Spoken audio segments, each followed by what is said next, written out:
1월 22일 수요일 여호수아 14장 1절부터 15절의 말씀. 이것은 이스라엘 자손이 가나안 땅에서 받은 기업 곧 제사장 엘르아살과 눈의 아들 여호수아와 이스라엘 자손 지파의 족장들이 분배한 것이니라. 여호와께서 모세에게 명령하신 대로 그들의 기업을 제비 뽑아 아홉 지파와 반 지파에게 주었으니 이는 두 지파와 반 지파의 기업은 모세가 요단 저쪽에서 주었으며 레위 자손에게는 그들 가운데에서 기업을 주지 아니하였으니 이는 요셉의 자손이 므낫세와 에브라임의 두 지파가 되었음이라. 이 땅에서 레위 사람에게 아무 분깃도 주지 아니하고 다만 거주할 성읍들과 가축과 제산을 위한 목초지만 주었으니 이스라엘 자손이 여호와께서 모세에게 명령하신 것과 같이 행하여 그 땅을 나누었더라. 그때에 유다 자손이 길갈에 있는 여호수아에게 나아오고 그니스 사람 여분네의 아들 갈렙이 여호수아에게 말하되 여호와께서 가데스 바네아에서 나와 당신에게 대하여 하나님의 사람 모세에게 이르신 일을 당신이 아시는 바라. 내 나이 40세에 여호와의 종 모세가 가데스 바네아에서 나를 보내어 이 땅을 정탐하게 하였으므로 내가 성실한 마음으로 그에게 보고하였고 나와 함께 올라갔던 내 형제들은 백성의 간담을 높게 하였으나 나는 내 하나님 여호와께 충성하였으므로 그날에 모세가 맹세하여 이르되 네가 내 하나님 여호와께 충성하였은즉 네 발로 밟는 땅은 영원히 너와 네 자손의 기업이 되리라 하였나이다. 이제 보소서 여호와께서 이 말씀을 모세에게 이르신 때로부터 이스라엘이 광야에서 방황한 이 45년 동안을 여호와께서 말씀하신 대로 나를 생존하게 하셨나이다. 오늘 내가 85세로 돼 모세가 나를 보내던 날과 같이 오늘도 내가 여전히 강건하니 내 힘이 그때나 지금이나 같아서 싸움에나 출입에 감당할 수 있으니 그날에 여호와께서 말씀하신 이 산지를 지금 내게 주소서. 당신도 그날에 들으셨거니와 그곳에는 아낙 사람이 있고 그 성읍들은 크고 견고할지라도 여호와께서 나와 함께 하시면 내가 여호와께서 말씀하신 대로 그들을 쫓아내리이다 하니 여호수아가 여분네의 아들 갈렙을 위하여 축복하고 헤브론을 그에게 주어 기업을 삼게 하매 헤브론이 그니스 사람 여분네의 아들 갈렙의 기업이 되어 오늘까지 이르렀으니 이는 그가 이스라엘의 하나님 여호와를 온전히 쫓았음이라. 헤브론의 옛 이름은 기럇 아르바라. 아르바는 아낙 사람 가운데에서 가장 큰 사람이었더라. 그리고 그 땅에 전쟁이 그쳤더라. 아멘. 요단 동편에 대한 내용이 이제 월요일과 화요일 본문에서 다 나왔고 이제 요단 서편 땅을 분배하게 됩니다. 가나안 지역을 분배를 하게 되는데 오늘 이제 그것을 위한 서론이 1절부터 5절까지 나오고 6절부터 15절까지 그 과정 가운데 갈렙의 이야기 에피소드 하나가 들어오게 됩니다.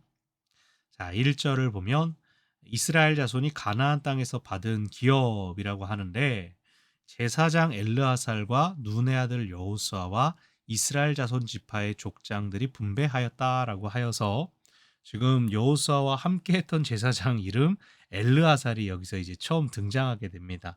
그 앞에 어떤 역할을 특별히 하지 않은 것 같았지만 여호수아보다 앞서 제사장의 이름이 나왔다. 무슨 뜻입니까? 하나님의 대리로서 지금 서 있는 겁니다. 그러니까 하나님께서 여호수아와 족장들을 통해 분배해 주셨다라고 하는 것을 보여주는 진술이죠.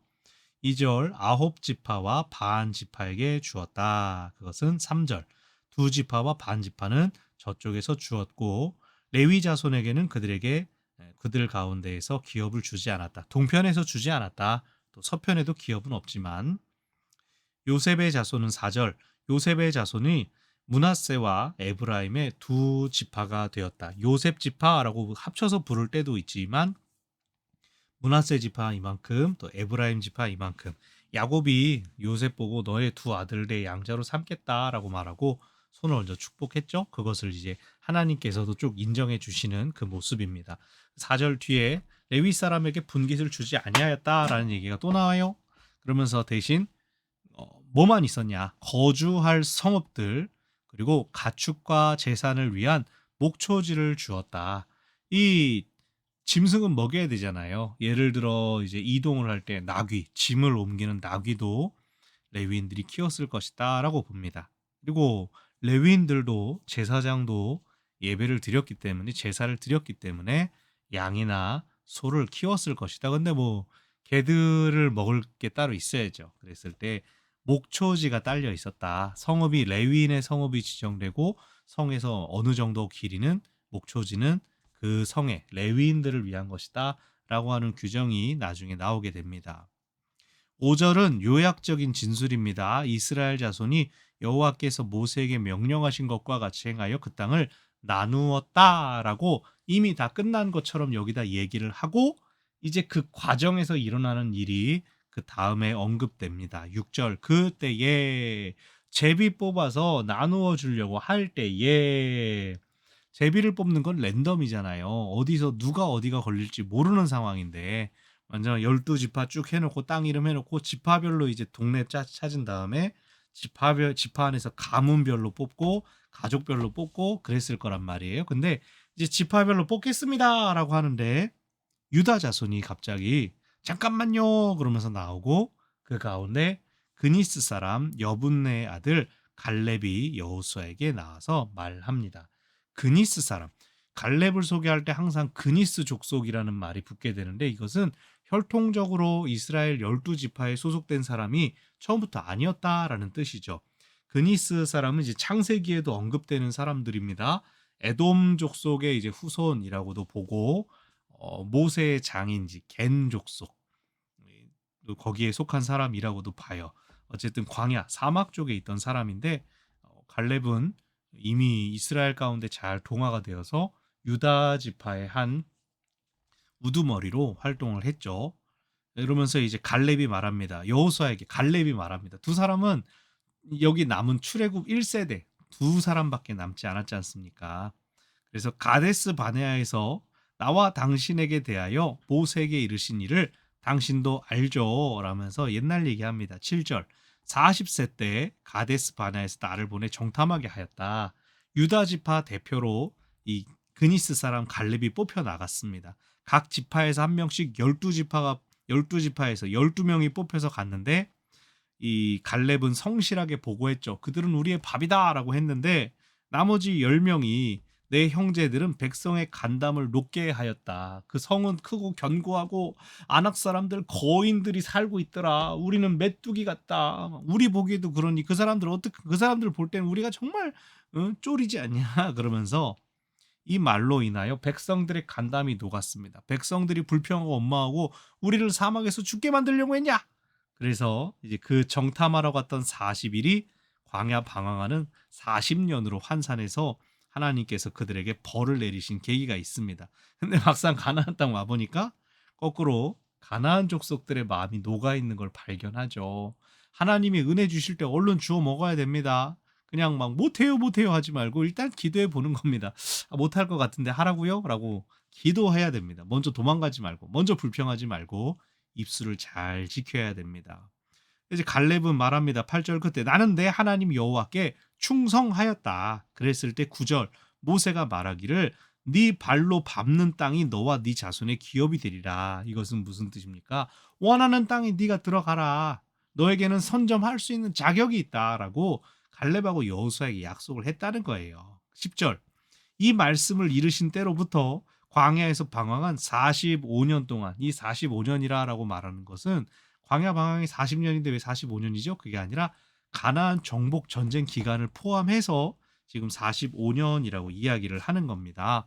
그랬을 때 가데스 바네아에서 정탐을 나갔던 게 출애굽 2년 차였어요. 그리고 가나안 그 광야에서 실제로 방황한 시간은 40이 좀 덜 되죠. 왜? 2년 차에 그거 들어갔으니까 출애굽하고 40년을 방황을 한 겁니다. 그러니까 38년을 방황했다라고 치는 거예요. 그러면은 45년 동안 방황했습니다라고 하게 되면은 45에서 38년 광야에서 헤맨 시간 빼고 여리고 가나안을 정복한 시간이 정복하러 싸운 시간이 이제 5년에서 7년 정도가 걸렸다라고 보는 거예요. 그러니까 가나안 정복 전쟁이 성경책은 몇 장 호로록 넘겨가서 뭐 듣지만 그렇게 순식간에 이루어진 일은 아니고 긴 시간의 싸움이었는데 그들이 성에서 자기 취할 것 다 안 취하고 싸우고 있었다는 겁니다. 길갈 진영이라든가 요단 동편에 정착한 사람들은 이제 그 땅 농사 짓기 시작했고요. 이 싸우는 사람들은 몇 년 동안 돌아다니면서 싸움을 싸우고 있었다는 거예요. 대단하죠. 자, 85세가 됐습니다. 갈렙이 10절 끝에 오늘 내가 85세지만 11절 오늘도 내가 여전히 강건하니 내 힘이 그때나 지금이나 같습니다. 싸움에나 출입에 내가 감당할 수 있습니다. 그러니 12절 하나님이 말씀하신 이 산지 내게 주소서. 지금 내게 주소서. 지금 여기서 말하는 것은 가데스 바네아에서 정탐 가서 봤던 그 땅, 나 그 땅 내가 취하겠습니다라고 40년 전에 본 것을 내가 이제 가지겠습니다. 말하는 겁니다. 안악 사람이 있고 성읍들은 크고 견고합니다. 그때 정탐꾼들의 보고 내용이 다 이랬습니다. 그러나 여호와께서 나와 함께 하시면 갈렙은 내가 건강하니까 할 수 있습니다라고 이야기하지 않습니다. 내가 건강해서 싸울 수 있습니다라고 했는데 그 큰 사람들 이기려면 여호와께서 나와 함께 하시면 내가 그들 쫓아낼 수 있습니다라고 이야기를 하는 겁니다. 그랬을 때 13절 갈렙을 위하여 여호수아가 축복하고 헤브론을 그의 기업으로 삼게 했습니다. 그래서 유다 지파가 헤브론을 갖게 되고 또 결국 싸워서 이기게 돼요. 그게 이제 내일 본문에 나올 겁니다. 그러면서 14절 끝에 그가 헤브론을 받을 수 있었던 것은 그가 이스라엘의 하나님 여호와를 온전히 쫓았음이라. 하나님을 신실하게 믿고 따랐던 갈렙이 하나님께 선물을 받은 것이죠. 15절 헤브론의 옛 이름 기럇 아르바인데 아르바는 아낙 사람 가운데에서도 가장 큰 사람의 이름이 동네 이름이 되어 있었더라. 그리고 그 땅에 전쟁이 그쳤다라고 하는 표현은 큰 전쟁, 이스라엘 민족 차원에서 큰 성읍을 치는 전쟁은 다 끝났고 이제는 각자가 배분받은 그 땅을 자리를 잡는 과정에 전투들, 작은 땅의 싸움들이 남아있다라고 하는 표현입니다. 이 본문은 우리가 돌아오는 주일날 더 자세하게 살펴볼 겁니다. 오늘 본문에도 두 가지를 기억합시다. 첫 번째, 하나님은 공평하신 하나님이십니다. 제비를 뽑는다는 건 랜덤이에요. 우리는 힘이 세고 우린 사람이 많으니까 더 많이 먹겠습니다. 우리가 따뜻한 데 살겠습니다. 그렇게 하지 못하게 하셨다는 거예요. 가봐야 이 땅을 자기들이 싸우고 지나간 땅은 알겠지만 그 땅을 샅샅이 보지는 못했을 거 아니에요.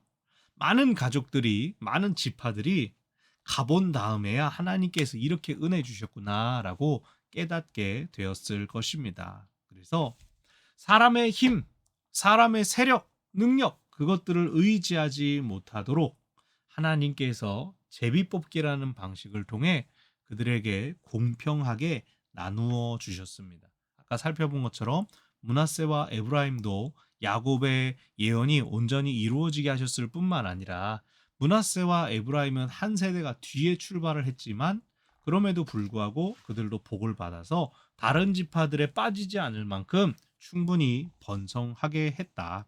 하나님께서 다 은혜 주시고 오직 레위 지파에게만 가장 기본적인 성들 배정받고 살아가게. 왜요? 하나님이 기업이 되셨으니까. 그래서 오직 하나님의 질서와 하나님의 은혜 그것들을 우리가 기억하면서 하나님 지금 내가 부족한 것 같아도 내가 감당할 수 있을 만큼 주신 것이군요. 내게 더 힘이 되고 능력이 닿는다면 나를 더 풍성하게 하시고 채워 주시겠군요. 내가 아직 너무 많아지면 죄 지을까봐 하나님께서 또 나의 능력 안에서 주시는군요. 그런 줄로 믿으시고 하나님께서 주시는 것을 감사함으로 누리시기를 바랍니다. 두 번째, 하나님은 신실하신 분이십니다. 오늘 갈렙을 보십시오. 45년 전 그 감격이 다시금 불일 듯 일어나서 내가 그 땅, 그때도 보았지만 그 안악 자손들 크고 견고한 성읍 내가 치겠습니다라고 하지 않습니까? 그런데 그 신실함이 갈렙이란 사람이 워낙 난 사람이라서 한 말이겠느냐고요. 아니에요. 갈렙은 45년을 보내면서 자기가 여호수아와 함께 그 앞서 싸우면서 하나님께서 은혜 주시는 분이신 줄, 하나님께서 지켜주시는 분이신 줄, 하나님께서 약속 지켜주시는 분이신 줄을 경험한 겁니다. 알았습니다. 그랬기 때문에 그 신실하신 하나님 은혜에 의지하여서 여호와께서 나와 함께 하시면 그들을 쫓아낼 수 있습니다. 라고 고백한 것이죠. 하나님께서 들으시기에 어떠셨을까요? 너무 기뻐하셔서 진짜 막 도와주셨을 거예요. 내일 우리가 살펴볼 겁니다. 하나님의 신실하심을 기억하며 따르는 자들에게 하나님은 복 주시는 분이십니다. 아멘. 우리가 그 하나님 기억하며 하나님 의지하며 오늘도 신실하신 하나님이 주시는 은혜로 살아가는 우리 모두가 되기를 바랍니다. 아멘.